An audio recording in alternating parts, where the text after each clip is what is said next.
Oh boy, things are just crazy over here. Man, hey CNFers, we're less than 2 months away from the publication of The Frontrunner, so be sure you secure yourself a pre-order while supplies last. Call now. But seriously, go to your bookseller of choice and maybe consider pre-ordering it. Also, it's getting close to the next live taping of the podcast. If you're in Eugene, Sunday, April 13th, 1 p.m. at Gratitude Brewing, I'll be interviewing Leah Satilli about Blazing Eye Sees All, her latest book. It is amazing. The book, that is. Dig it. Each biographer could come to the exact same material and pull out something entirely different from it.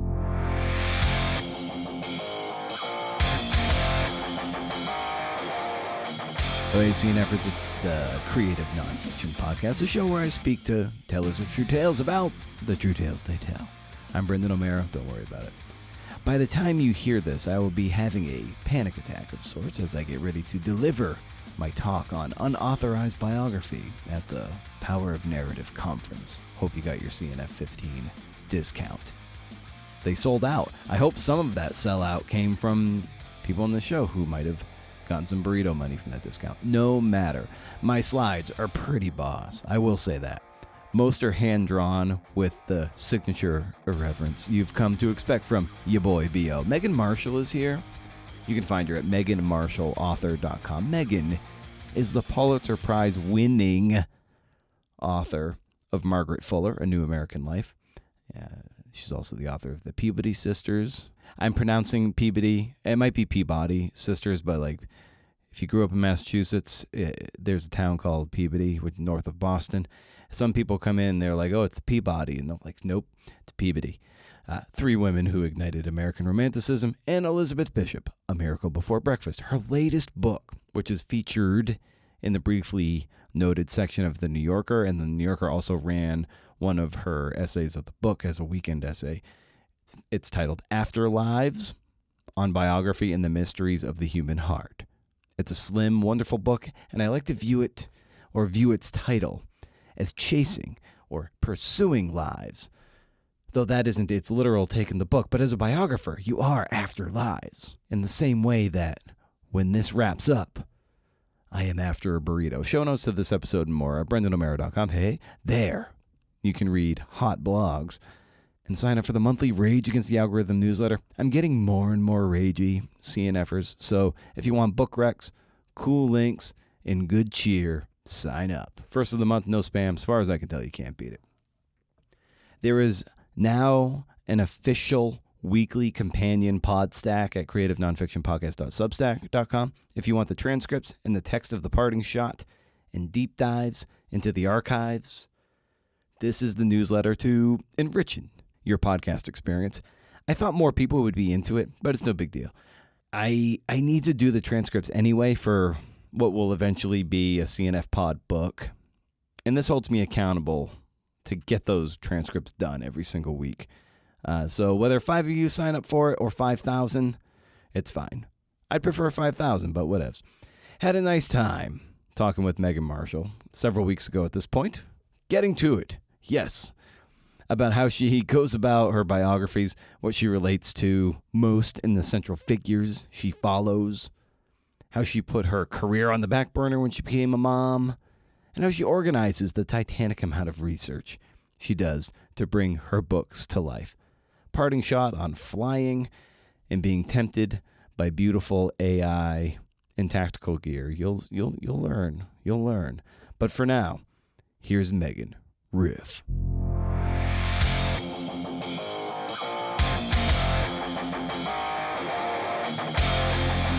That is horseshit. That has nothing to do with what I'm talking about. Pleasing, I guess, to a biographer than that they would be able to look in the coffin of their subject. You are the Dan Patrick of creative nonfiction. How about that? This is going to have to interest somebody somewhere other than me.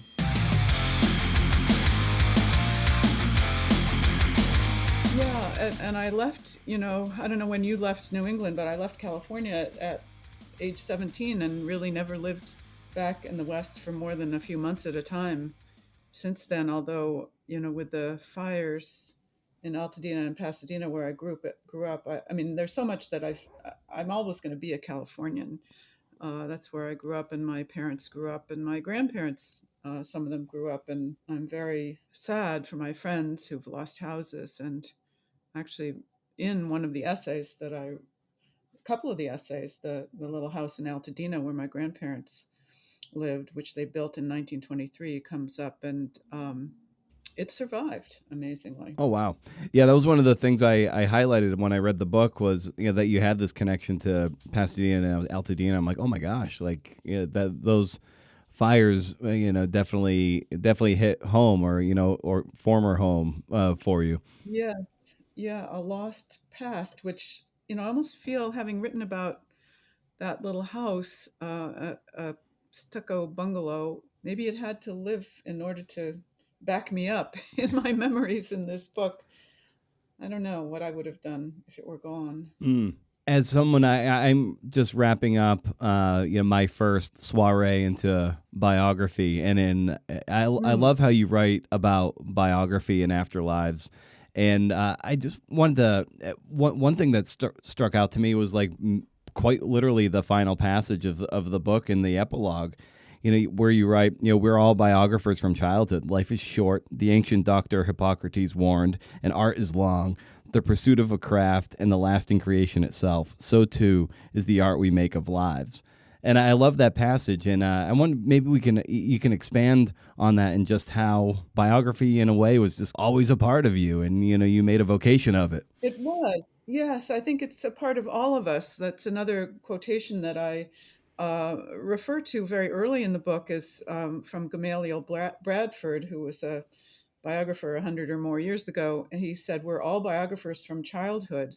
We're always watching those around us and learning from them, comparing ourselves. And that's very much the kind of kid I was growing up. I guess we can also say, like Henry James, one on whom nothing is lost. That was the kind of kid I was, and helps me write memoirish pieces now. But yes, biography, when I was a kid, I loved reading young adult biographies about heroes and heroines, and imagining that I might one day grow up and do something important. But it was more being moved by these life stories.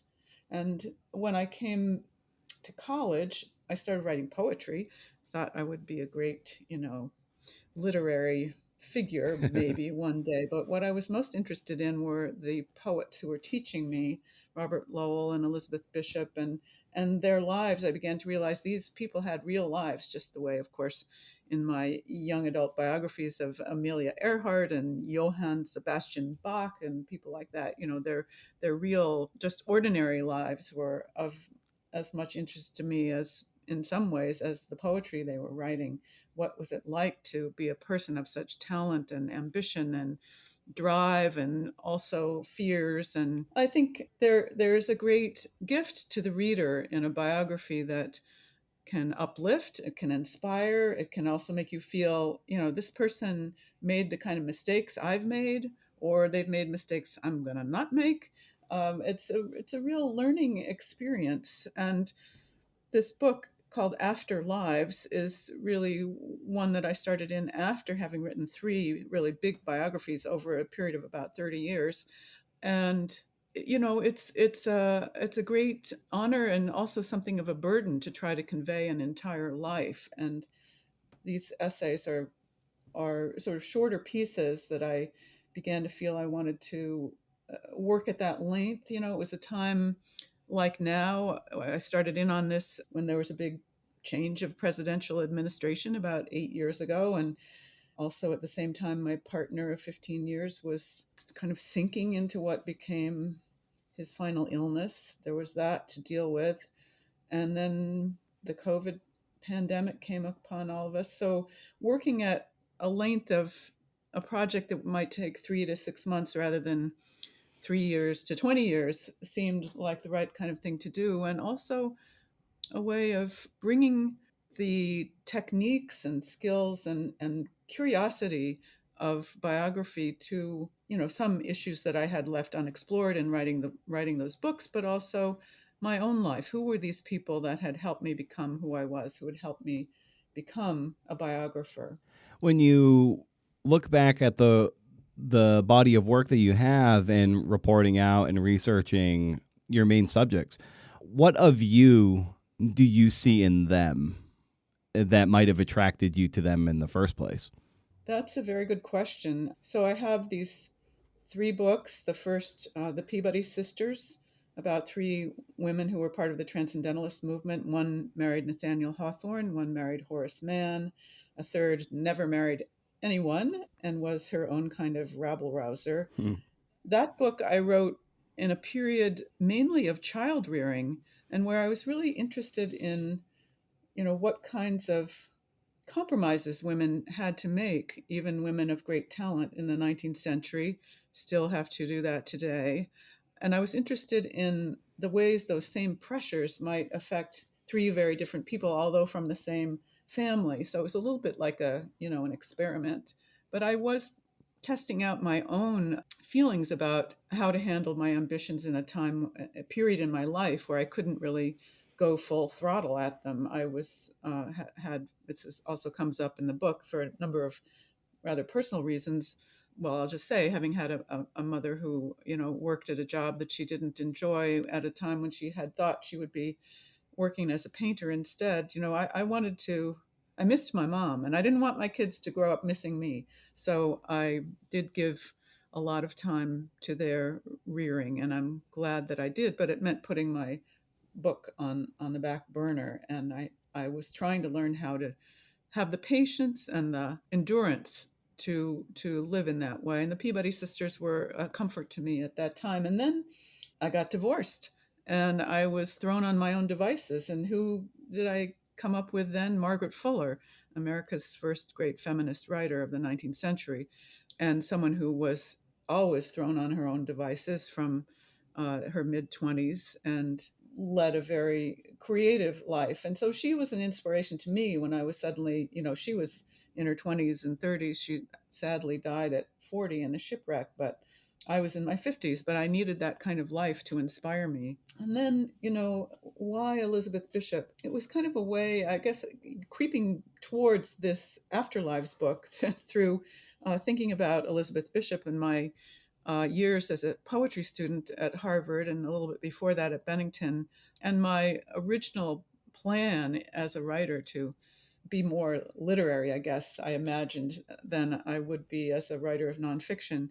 And as I mentioned, my partner, who died now in 2019, but I had become involved with him after the divorce. And he was a poet too. We had met in Robert Lowell's class and then re-met later as our marriages were falling apart. And our first marriages, I guess, our only marriages, really. We never married. Mm-hmm. I'd had enough of marriage. But, so poetry, I kind of wanted to return to my roots in poetry and think back to that time. And Elizabeth Bishop, was her own kind of model to me in terms of her art really sustaining her through her life. She had a very, very difficult, more than either of the women I'd written about before, childhood with a mother who became unhinged after Elizabeth's father died when Elizabeth was just 8 months old. And so she was kind of raised, her mother was institutionalized when Elizabeth was 5 and died when Elizabeth was in college. And she was kind of shunted back and forth from one household to another. And words really became her life raft, and first reading and then writing them very early on, writing them. And that was a life I really wanted to explore. Plus, what I don't want to, if anybody's going to read that book, there's a little subplot about my getting on Elizabeth Bishop's bad side in the class. And it stayed with me that she didn't understand. And so I was kind of working that out in the book the book is primarily biography chapters about Bishop, but interspersed with my own little plot about taking that class and getting on her wrong side and what might I do, those two storylines, the kind of the big plot of the biography and my little plot, end up coming together at the end in a very kind of surprising and poetic, I would say. I am just so pleased to be on a podcast that's called Creative Nonfiction, because after my divorce in 2007, I took a job at teaching at Emerson College, primarily in the MFA creative writing program, as teaching nonfiction. And of course, I've done a lot of teaching of how to work in archives, writing the lives of others, literature courses on transcendentalism. But in the workshop class, the majority of students are writing creative nonfiction, essays, memoirs, that sort of thing. And I think that kind of rubbed off on me a little bit. I've always loved that form. And so, here's a book, After Lives, which is a collection of 6 essays, each exploring a different, maybe, phase of my family history or questions that came up while I was working on the biographies, mysteries that had gone unsolved. And I really started for the first time writing essays, a form that I hadn't yet really explored but had taught to my students and read their own essays. And I'm sure that helped me pull these together and have a sense of what to do with it. I guess within the book, there are a couple of, maybe 2 types of essay. Ones that give a full kind of historical narrative, which is what I'm used to writing. There's one about my grandparents who found themselves in Paris during World War I, a really amazing fact. Everybody thinks about these wars, World War I and World War II, and the men who went off to war and the marriages that were made precipitately, and then there were these separations. But my grandparents found a way to stick together Yeah. and live in a little pension in Paris, while my grandfather was running the photographic wing of the and film and photography wing of the press office for the American troops when they joined the war in 1917. So that has a kind of narrative arc to it, following the course of the war and the course of their early marriage. But there are others where I just start in from a nugget of an idea and kind of work my way through. And I find that also very challenging and fascinating kind of writing to do, and really much more like writing a poem. Speaking of finding that nugget and working your way through, over the course of your research, or be it interviewing or archival stuff or newspaper stuff, when does the shape of the book and the structure of it begin to develop? That's a very good question. I think it's changed as I became more accustomed to, more confident. So that with the Peabody sisters, I said it took 20 years. I would say it wasn't until the last 4 years that I suddenly had a brainstorm about how to shape that book. I mentioned the 2 interesting marriages to famous men, and they took place. The sisters married pretty late for that era, not maybe so late for us now, but in their 30s. And their husbands also were older. And so there's a lot of the story to tell before they married.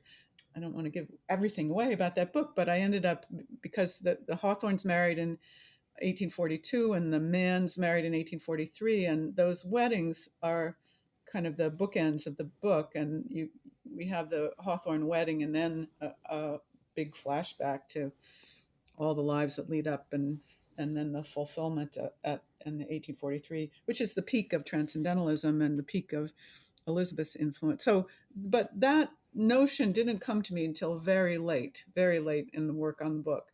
Whereas for Margaret Fuller and for Elizabeth Bishop, I really had a plan from the beginning, or almost from the beginning. In the case of Margaret Fuller, she was one of the most famous women of the 19th century, not just in America, but in the world. George Eliot read about her. She was a friend of George Sand. She was part of her last years, she had traveled to Europe as a foreign correspondent for the New York Tribune, and was in Rome during the first wave of the Italian Revolution, Risorgimento, for independence, and covered that. And so she had been written about a great deal, and the first book about her was written by her 3 very close friends, Ralph Waldo Emerson, James Freeman Clarke, and William Henry Channing, and they came up with a structure that I thought was really quite good. So I ended up following that in a loose way. Each section was named for a location, or most of them. There was youth, but then there was the different locations where she settled, and I adapted those kind of part section or chapter headings for the book And then within that, of course, I wasn't writing anything at all like what these guys were writing about her, because they kind of famously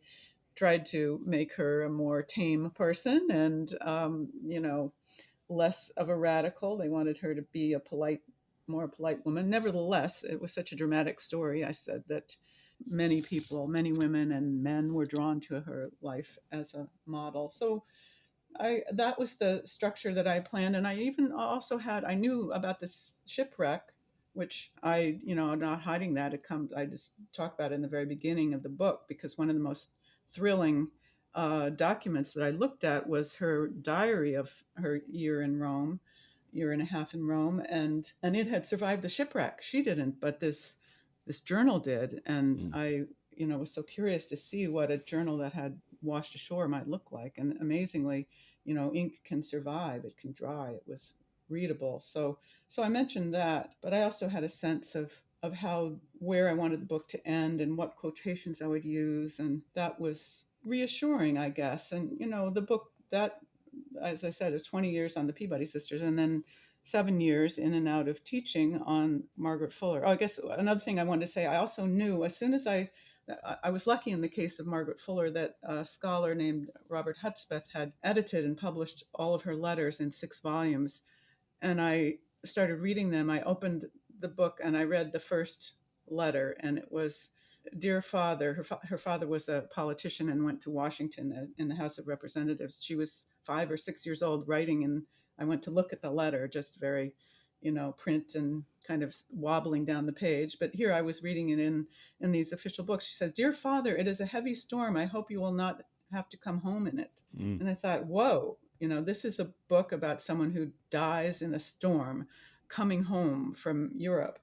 And I thought, this has to be where the book starts. And I was astonished that no other biography of Margaret Fuller, because there have been many, started that way. And actually, there was someone else working at the same time on a biography of Margaret Fuller who finished their book first. And I looked at the book, I thought, I was sure that that person would start the same place, but they didn't. So, I had a lot of it planned out for me when I started, not so much so that I became bored or anything, but, and then in the case of Elizabeth Bishop, I knew almost before I started researching, I had a plan, which was, as I said, she had a difficult childhood and a difficult life as an adult. She was an alcoholic, which she fought against. She had asthma, which really very severe asthma, which was not well controlled in those days and not well understood. And she was very shy, and she also loved women, and all of these things made it harder for her to function in a world where her best friend Robert Lowell was one of the most famous men of his time, and on the cover of Time magazine, and a very public person. She could not be a public person, and she had dark hours. And I wanted a book that would nonetheless convey the great spirit she had that carried her through. So I had come up with a title, which is the title of one of her poems, a sestina. The title is A Miracle for Breakfast. So my book is called Elizabeth Bishop, A Miracle for Breakfast, which conveyed that sense of wonder that could come through in many of her poems, and that carried her through her life. And that poem, A Miracle for Breakfast, is in a particular verse form that is now pretty often practiced. In her day, it wasn't. She really made it popular. She wrote 2 sestinas, one of them just called Sestina. This was the first of them. Nobody was doing that much at the time, but a sestina is a poem of 6 stanzas with 6 lines each, and the end words of each of those first 6 lines are repeated in a particular order as end words in the next stanzas. And then there's a last little envoi, it's called, of 3 lines where all 6 words show up.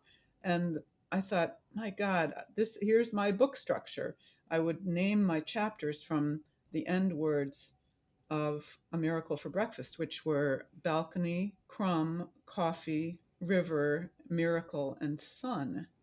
And each of those really spoke to a period in her life. So balcony this is her first chapter. She's kind of looking out onto the world, and there actually were scenes where she was overlooking something. One really horrible incident from her childhood where her mean uncle with whom she was living hung her over the railing of the balcony in their house in Revere by her hair, So each of these chapters had something, coffee, she's in Key West and she's in Brazil, and river, she's still in Brazil. All of these things kind of came together. And I knew from the start that I wanted the last sentence of the book to have all those 6 words in it. So I was right. I wrote that book in 3 years. I knew where I was headed, and it was a great pleasure. Part of that structure and using that as an inspiration, it gets to this idea of point of view and what you're bringing to a subject, and in particular, like a subject that who may have been written about a lot, and it's like, well, how do you say anything new? What are you bringing to the table, and how are you going to imbue new life into someone who maybe we think we know everything there is to know about this person? So, like, when you've approached the subject who has been written about, and how have you come at it from a different angle, or just put a unique spin on it that is unique to your taste and the prism through which you do your research and your writing? Well, there are a couple of things about that. One is, having been an English major, I'm really drawn to the kind of close reading of their works and of their own writings. And so I really believe that each biographer could come to the exact same material and pull out something entirely different from it. But I'm also looking for new things. What can I put out there that nobody has found before? And I've been lucky to find that too in all 3 of the books. In the case of Elizabeth Bishop, around the time I decided to start writing the book, it turned out that her last partner, Alice Methvessel, had held back. Elizabeth died in 1979, I guess it was, and Alice was much younger and didn't die until around, I think, 2011 or so. And shortly after Elizabeth's death, she had sold Elizabeth's papers and drafts and everything, and everybody assumed everything there was to the archive at Vassar College, where Elizabeth had gone to college. But after her death, it emerged that Alice had saved all the letters that she and Elizabeth had exchanged, and some very confessional letters that Elizabeth had written to her psychoanalyst in the late 1940s. And that's where I found that anecdote about the uncle hanging her over the balcony by her hair. I mean, so there was a lot in those. They were just 4 letters, but very dense and very confessional, as if maybe, and nobody really knows why she wrote them, but it's as if she's telling the psychoanalyst some key points in her childhood, and almost doing the analysis by letter, it seemed. So I had a lot of new material in that book. Same with Margaret Fuller. I was able, by the result of a lot of scholarship others had done in putting all of her magazine journalism, the letters home that she wrote to the New York Tribune during the Italian Revolution. She had taken a lover there, a younger man who was in the Civic Guard, a part of the Revolutionary Force, and become pregnant out of wedlock. And nobody really knew exactly how or when this happened, but putting together her letters and these dispatches, I was able to read into them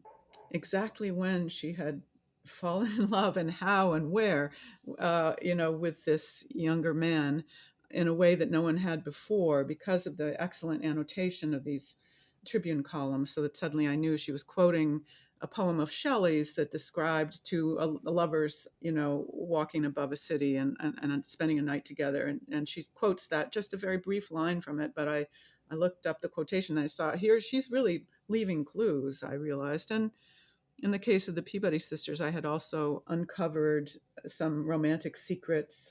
Elizabeth, the oldest, who didn't marry, had a suitor who it was known, she'd written in a letter that he'd found his way out of this world in so dreadful a fashion after she had rejected him.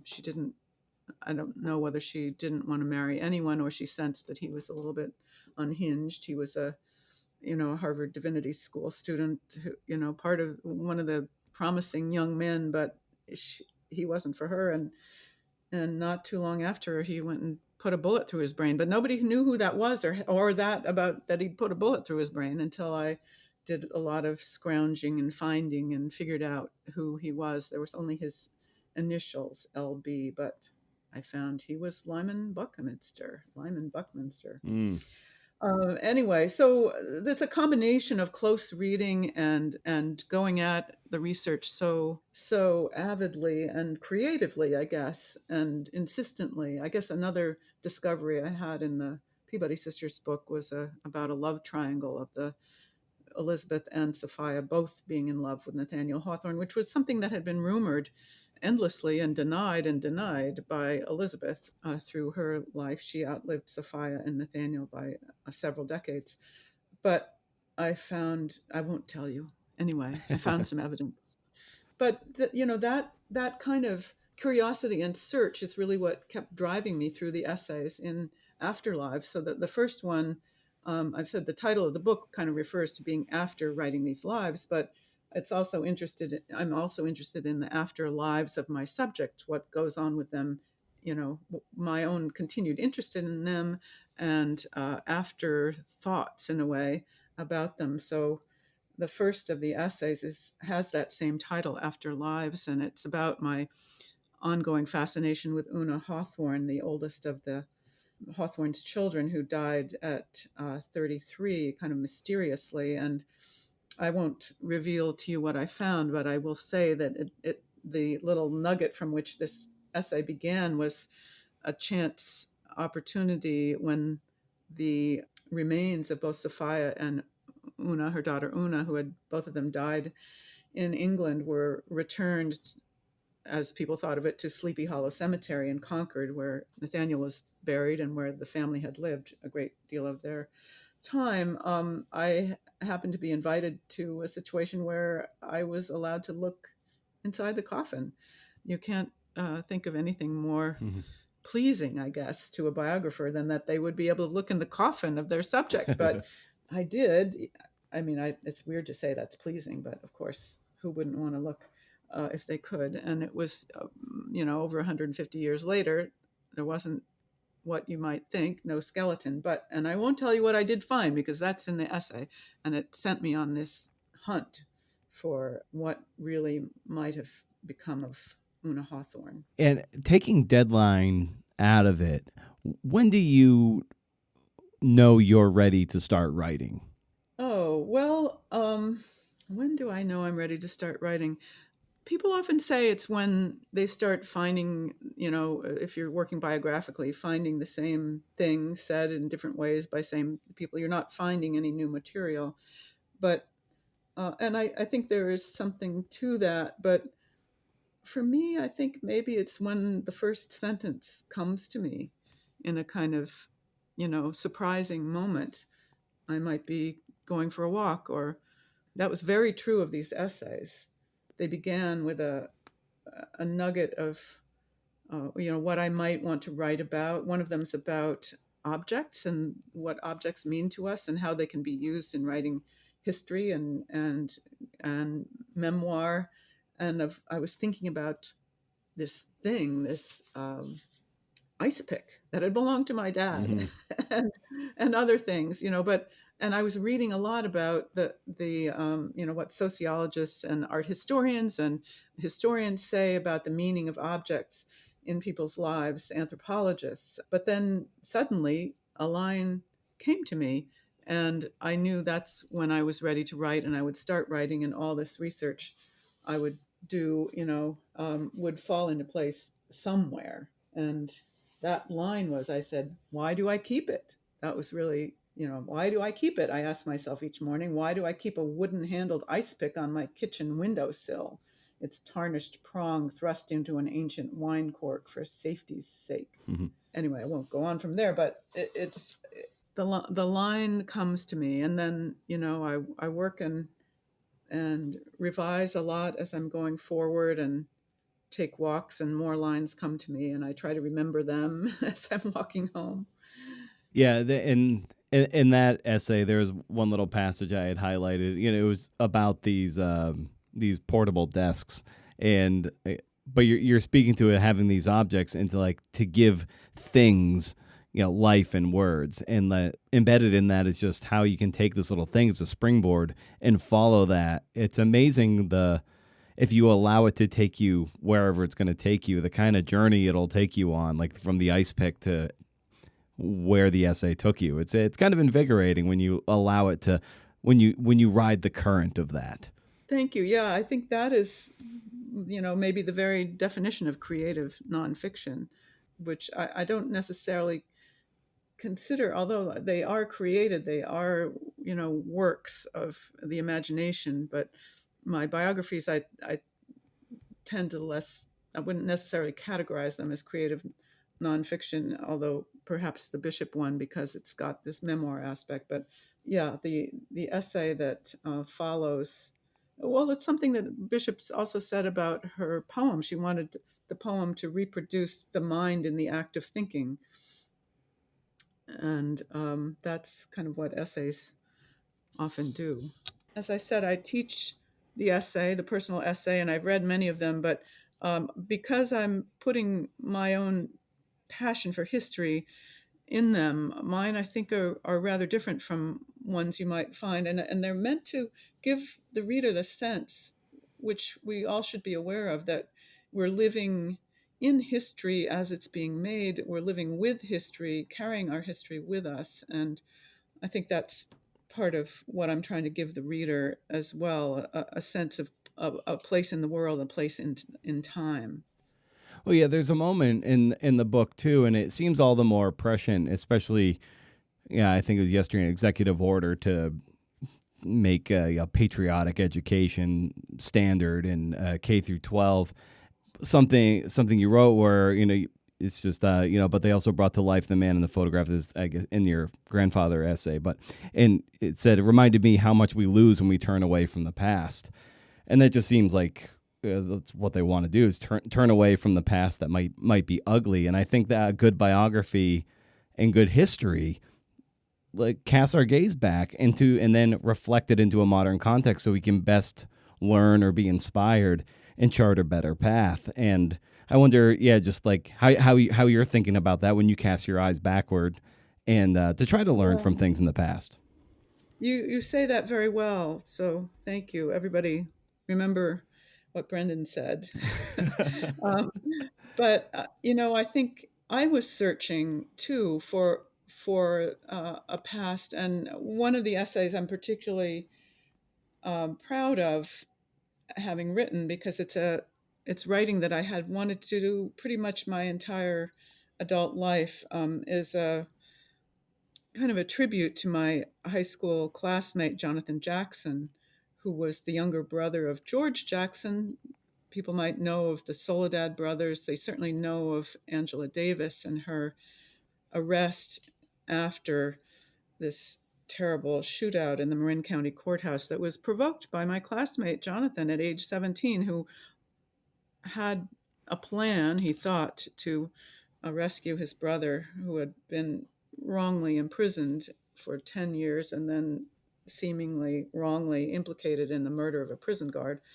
And Angela Davis had fallen in love with him, even though just across the courtroom. So Jonathan gets kind of lost in these stories. And I wanted to bring to life that time in 1969 and 70 and 71, when the world seemed to be falling apart for all of us. But there we were in high school. I mean, it was the peak of the Vietnam War and the protests, and the assassinations in 68, and the rise of the Black Panther Party and the murders of Black Panthers. Into this came 17-year-old Jonathan and his love for his brother, who he'd not seen at home since Jonathan was 5. They'd visited him, certainly in prison, the family had. But, his radicalization, both through corresponding with his brother and seeing what there was around him. The high school we attended was a new school built with the intention of having an integrated school in the city of Pasadena, which was quite segregated by in terms of neighborhoods, as is true of so many larger cities. And the school system had become very segregated as a result of that. Though, of course, the zoning and codes and all those sorts of things. You know how this happens and how wrong it is. And there were, after Brown versus Board of Education, Pasadena was one of the first cities outside of the South where there were suits brought against the city of Pasadena to desegregate the schools. And I think in an effort to head off the busing decision that did anyway in the early 70s, they had built this new high school that I think opened in 1964 or so, where it was an integrated high school. And although not all classes were integrated, there was still a real sense of community spirit. And, the homecoming queen was often a Black girl. And we were proud of Blair High School and its, integrationist spirit, and yet it wasn't perfect by any means. And Jonathan saw that and began writing about it in the student underground newspaper, which of course wasn't allowed to be distributed on campus, but it was all the more popular for that reason. So I don't want to go into, I don't want to spoil what is the meat of that essay, which is called Free for a While. That's what Jonathan's brother George wrote about Jonathan after his death. He said maybe he was free for a while in that moment that he took charge of the courtroom, having brought in weapons and taken hostages and freed the Black prisoners who were on trial and brought them in on his misguided plan. But maybe he was free for a while, which is more than most of us can say, is what George said in the introduction to his book, Soledad Brother, his book of prison letters, which is still widely read to this day. And then George himself was dead within a year of that. So it's an American tragedy, and one that I think people need to know more about and not forget, and think about what it's like to be a person with a sibling in jail your entire life for, just being part of a holdup of a gas station for $70. Yeah, in biography also, and this is something I kind of wrestled with my subject, kind of the ethics of it with where it feels like maybe you're being, as the writer or the journalist, being kind of exploitative, like in a Janet Malcolm-y kind of way.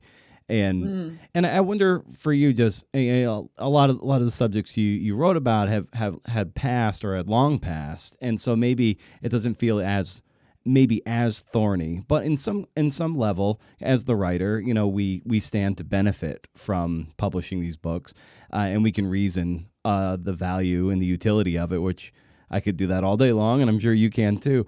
But I wonder to what extent you wrestle with the ethics of writing biography, and certainly unauthorized biography. Yeah, well, it's a tricky question, I Yeah. think. And I had not, as I said, I'd always thought I wanted to write about Jonathan because I think, some part of me as a writer was made in that moment, a sense of being next to important history. And I don't want to give anything away, but some of the most important writing or the first time I wrote something that had a slight bit of impact was as a result of what was going on in our high school then. I wasn't ready. I didn't understand enough to do it. And in truth, a woman I mentioned, a scholar, Karen Stanford, got in touch with me. This was during the pandemic, and she teaches at Cal State Northridge, and is a historian of the Black Panthers in Los Angeles. And she had been teaching about Jonathan to her class, and called me and she said, did I think there was a book in this? And would I help her contact Jonathan's classmates, which I did. And in talking with her, I began to realize that this story I had wanted to tell, I did want to tell it. And she encouraged me very much to do it. And I said, why should I do it? I left Pasadena. And she said, well, you're the one who can do it. And so I took that to heart. And there are a few people that are mentioned by name in the essay that I spoke to while I was researching it, and I wanted to give them credit for their help. And they have read it, and their names are there. But mostly people go unnamed in my essays. People who are still living. Over the years and all the research that you do in hunkering down in archives and everything, for anyone doing even like really good reported essay and certainly biography needs to have a good system of indexing this stuff so you can access it, so you can cite it accordingly, and then where to find information to fact check yourself or to have a fact checker come in if we're so blessed to have that. So for you, how do you organize your material so it's best so you can access it as seamlessly as possible? Well, it's been a bit different for each book, and the Peabody Sisters was done before there were portable computers or even I guess I was writing on a desktop computer, but it has changed over time. But I would say, however it is you store the material you get, I always store it as I found it, initially, so that, say, for the Elizabeth Bishop book, I went to the archive at Vassar, and they have a wonderful policy, which also, well, I was speeded up in that partly because she typed, I can Mhm. read these things rather than handwritten, but they were very willing to photocopy. They don't let people actually look at the originals. They are photocopies anyway, and so they don't mind photocopying photocopies for a certain not very large price. And so I kind of reproduce the archive in my own office, and I reproduce it as it is in the library with the same code numbers for each file. And then I will make a kind of secondary organization where I take the bits that are important to me and put them in a kind of chronological file so that I can piece things together. But I always make sure that I carry with that piece, the information about where it came from, so I can go back and check the quotation and make sure I got it right. It is an important point. But what you're saying about this reminds me of the great liberation I felt when I had a semester in Kyoto as a visiting Mm. professor in 2017. And that's one of the earliest essays that I wrote that's in the book, called Without, although it appears near the end of the book. I had written these three books, and I got there to Kyoto where I had, it's sort of, I don't know if you had like a junior year abroad or a semester abroad. I never did in college. I never And I'd did. I always wish I wanted, did. Yeah, but yeah, I'd always wanted to live abroad somewhere, see what it was really like to live in another place. And I would never have necessarily chosen Kyoto, but as it turns out, the Japanese American lit scholars really love the transcendentalists. And so they wanted me to come and talk to them about, transcendentalism in the US. I didn't know anything at all about Japan, but I got there, I had written these three books, and I just didn't want to read. I didn't want, and I was in this place that was just a feast for the eyes. And that's some of what's in that essay, which goes a little bit dark in certain ways because it's when I'm thinking about it's the situation of the essay is recalling being in Kyoto during the pandemic and the year after my partner died, and thinking about that time in Kyoto where I was in a way quite radically isolated because I didn't know the language, I couldn't read anything, and the professors I was working with initially weren't even on campus. I had arrived without knowing it a month before the semester began. In Japan, semesters run from, I think, April through August, and then October through January. So, so I had come. I thought, I'll be there at the beginning of the semester. I'll come September 1st, but there was nothing going on. So I really explored by myself and experienced this kind of solitude that once there I was living alone and the pandemic came and we were so isolated, it reminded me of that. And I was kind of thrown back to that time in Kyoto and the resources I began to develop in myself, in part by studying not studying because I was just not reading very much, but there was a wonderful 12th century Buddhist monk named Kamo no Chomei who'd written a book about retreating from the court life and establishing himself up in the wilds above Kyoto in a little hut, very much the way Thoreau did. And that was how I even knew about this person, because I'd heard about him through a Thoreau Society meeting. And it turned out he had, lived in Kyoto. There was a replica of his hut in a temple on the temple grounds not far from Kyoto University, where I was stationed, and there was the hut site. So it's sort of like going to Walden Pond. You can see the hut, the replica of Thoreau's cabin right by the parking lot, and then you can walk over and see where the cabin actually was. And Kyoto was much farther, much greater distance between the replica and the hut site, which was really a very wild place. But anyway, I think that period of great luxury where there wasn't too much expected of me in this guest professorship. I made so much out of that experience, and most of it was outdoors or without certain things, but in the great outside. Oh, that's wonderful. Well, Megan, as we kind of coming closer to the end of our time, I love to end these conversations by asking the guest, you in this case, for a recommendation of some kind for the listeners, and that can just be anything you're excited about. It could be a book, but it could be a brand of coffee or a certain brand of socks you really like. So it's totally up to you. Oh, let me. I'm just going to get my. I have a couple books I thought I might mention. Sure.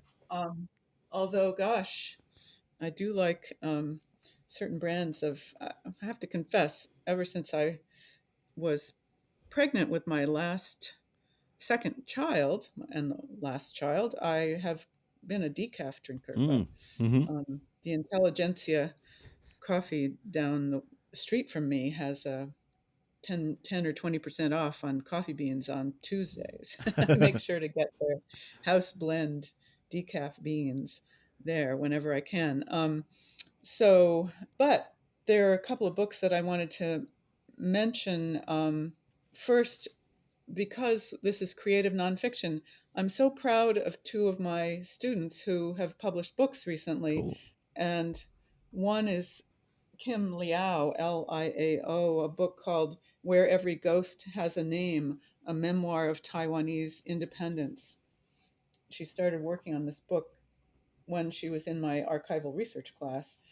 And I guess it's just a fabulous family memoir, trying to figure out about her grandfather, who no one spoke about, but had been a leader in the Taiwanese independence movement. And she just determined her grandmother, her father's mother, left the idealistic but very dangerous situation of the marriage that she was in, and raised her children in the U.S. And Kim grew up in the U.S., but she'd never understood what was the story of this grandfather and of the whole Taiwanese independence movement. I mean, he had been the president of Taiwan in absentia, and horrible massacres, and I don't know. I learned so much from it, and she narrates it so well as a trip. I think she had a Fulbright to go to Taiwan, and she found people who helped her out, and it was a real hidden history that she uncovered in this book, Where Every Ghost Has a Name.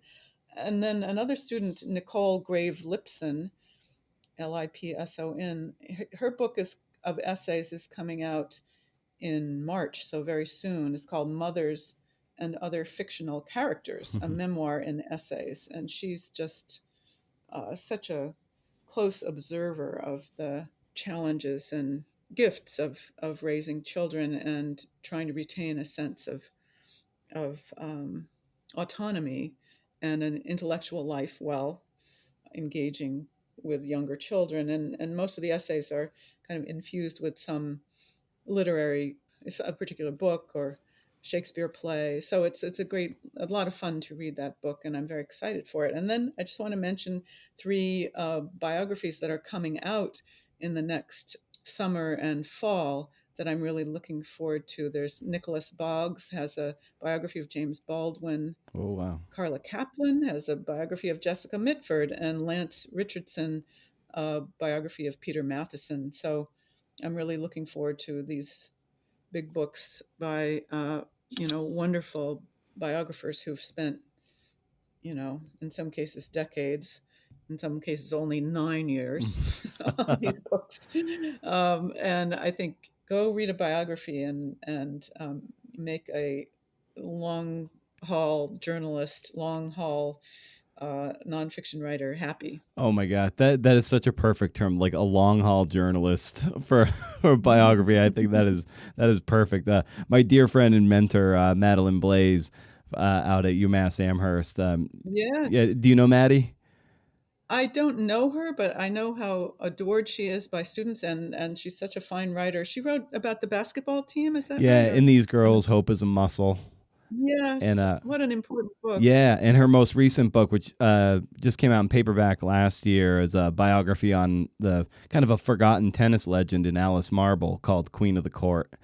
And Oh, in it, where Maddie, when she and I were speaking about it, she called biography the most brazen of genres because we seek to resurrect a life, and I really loved how she put that. I was like, yeah, it is a brazen genre, and it's a damn fine one to traffic in.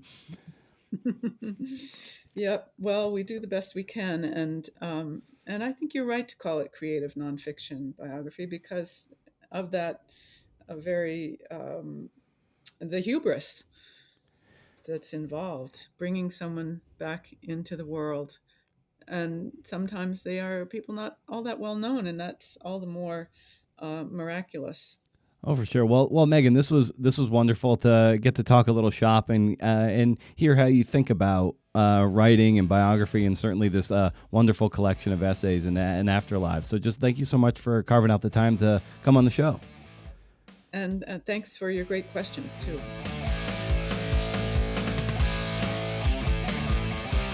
Yes. Thanks to Megan for coming on the podcast and talking biography with this budding biographer over here.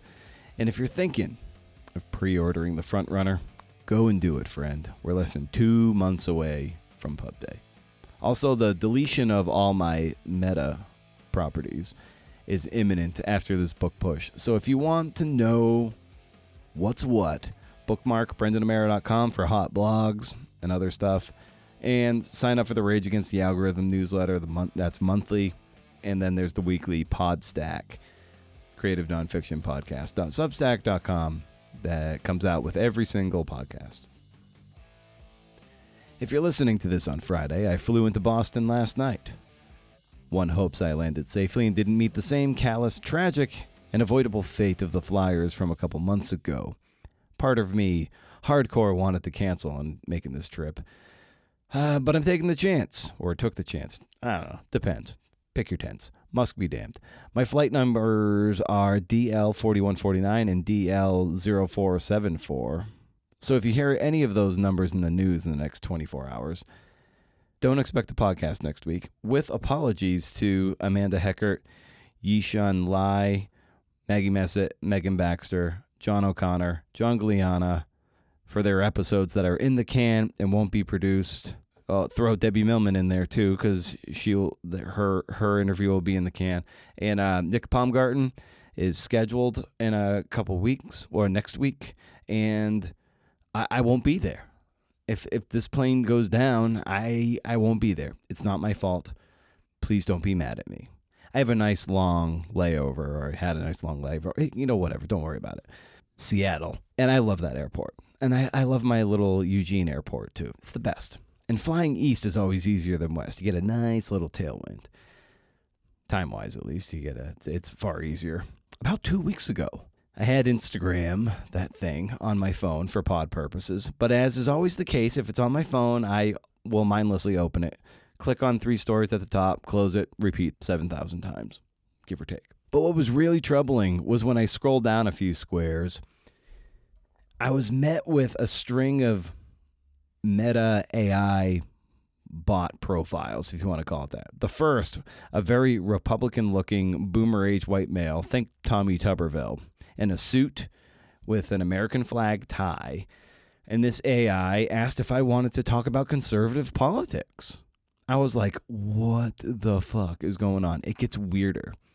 Beside that, think about how profiles they suggest you follow. It's kind of like in that line, or it goes horizontal. So beside that, is a sexy image of a blonde in aviators with a bulletproof vest on, some tactical gear, toting a pistol, just wondering if I'd like to talk, maybe about certain unalienable rights. There was another sexy lady who looked like she was about to head to the shooting range, but after a day at the spa. I deleted it from my phone immediately. I should have taken screenshots for posterity's sake and just to share because it was absurd. But I was troubled by what the algorithm thought of me, or what it was trying to bait me into, and what it no doubt is baiting millions, if not billions, of people into. Yeah, then, of course, what's making the rounds this week was all of our books in LibGen being used by Meta to teach its AI how to be human, or whatever the hell it's doing. So yeah, 6 weeks in Saratoga was there. Joke's on you, Meta. Horse racing's dead. But in all seriousness, these fuckers need to burn. I don't mean that literally, but this shit has gone on long enough. So the podcast feed and Instagram at Creative Nonfiction Podcast for now just eclipsed 1,000 followers, which took a long time to accrue because I'm not on there a lot and I don't spend a ton of time there. But so the fact that that's not insignificant. And I post about the podcast, and unless the guest shares with their followers, maybe 10% of my audience sees anything. I used to get decent traction in stories, but now maybe it's like 15 or 16 impressions. So even if people like what I post, like the math is still absurd. It's like barely more than 1% of my entire audience even sees it. This is why we can't build an audience on these terrible platforms. They're not serving us. And think of how much time we waste, or we have wasted, and most likely will waste, trying to reach people we hope to serve with our work on these platforms that don't have our best interests at heart. That's why I hope you'll, if you haven't already, subscribe to my 2 newsletter lists, The Rager being my favorite. It's monthly, first of the month, no spam, can't beat it. The other has its value too. Creative Nonfiction Podcast.substack.com if you want transcripts and such. For now, we can rely on email. If you kindly provide me with your email address, you get my email newsletter on the first of the month for The Rager, and with every new pod for the Podstack, it arrives in your inbox at the time of sending. No algorithm, though it might get sorted into spam or promotion folders or whatever, but that's an easy fix. But it's not like the algorithms are deciding what emails you see and what emails you don't see. You get them all. At least for now. Who knows? I don't trust anyone anymore. It's why I'm doing quarterly live podcasts, because the only way these Gilded Age motherfuckers win is if we allow it. Don't let the fact that you share family pictures keep you on these platforms. Like, create a fucking website or a group text thread or something. These people are evil. For too long, we've given them everything, and they've given us what? Network effect? And a network effect that they have slowly eroded away to nearly nothing? Fuck them. This is how we rage against the algorithm, man. But doing things in person, by doing things the slow way, by building trust, it's difficult. It's frustratingly slow, but in the long run, it is best. I'll do my part to rage. I hope you'll do yours. So stay wild, CNFers. If you can't do, interview. See ya.